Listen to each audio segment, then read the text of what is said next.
Hello everybody.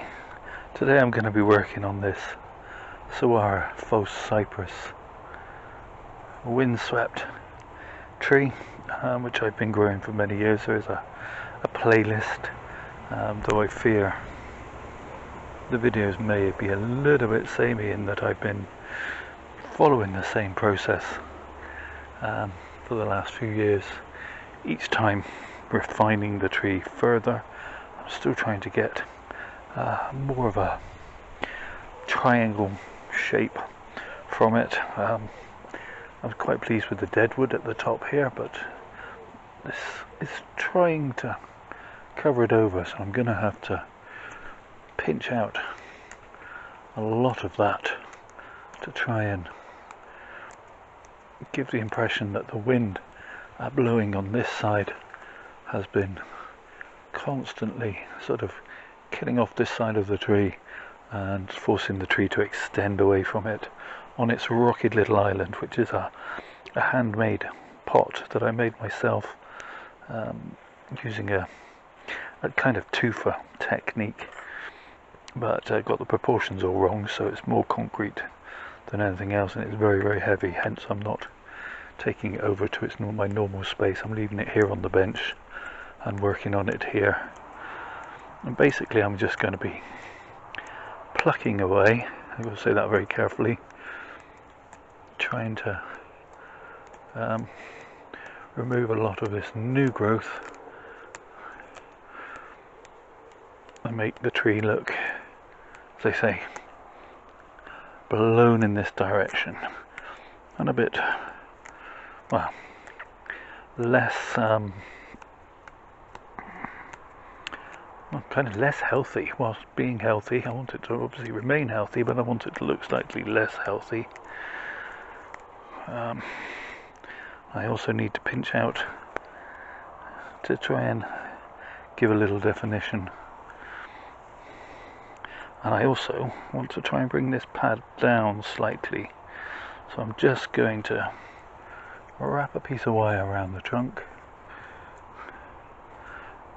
in a kind of U shape, and then pull the trunk the branch down and another little U shape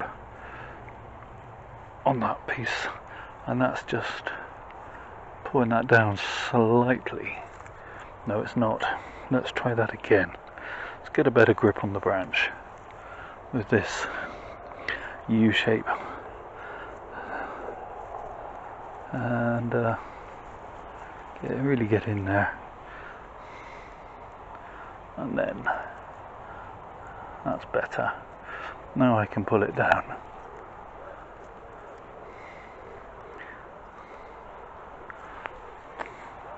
That's better. Okay, so I'm going to keep working away.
Okay, so it's quite important, I think, to try and remove some of these bits that are sort of hanging down and very obviously growing in the opposite direction to the perceived wind flow, as it were. Particularly back here, you can see there's quite a lot of branches, or little twigs, whatever you want to call them, greenery, growing back. But we're definitely starting to see a triangle shape now. I need to bring this one back a little bit more, I think, and try and make sure that we have a kind of gap between the various branches for the eye to flow through, and as the Japanese would say, for the birds to fly through looking for a perch.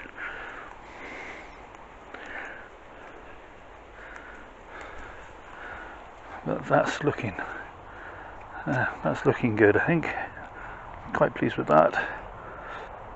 Drop me a comment, let me know what you think. As I say, this video is perhaps a little bit more of the same in terms of this tree, but I think each year I do this, I'm getting a bit more definition and a bit more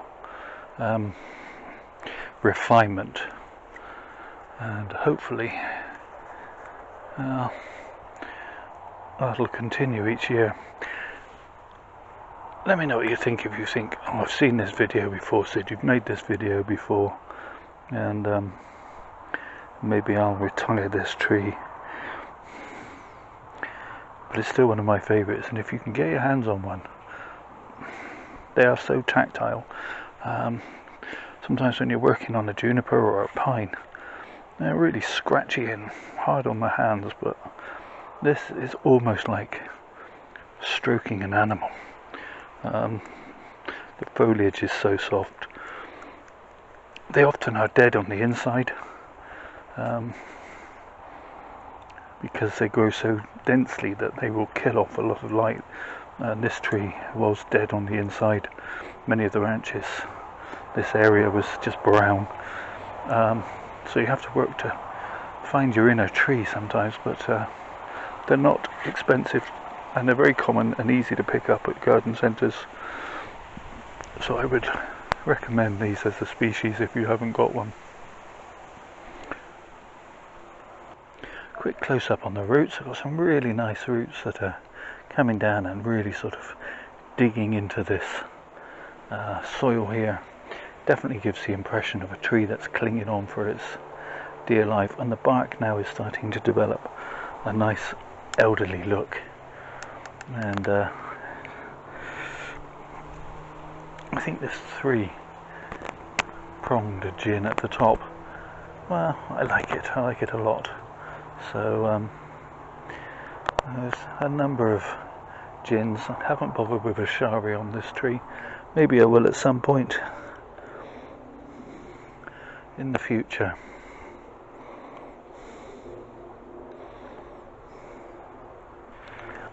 As I say, this tree is very heavy to move, so I'm gonna try and give you a sort of semi 360, maybe a 280 degree view of the tree, hopefully without making you feel too giddy.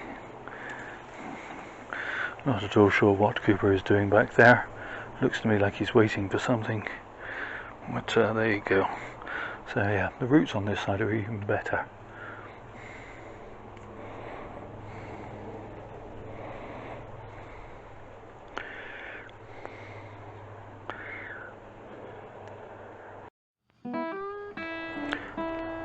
Thank you so much for watching. Please do take care of yourselves. Stay safe, everybody.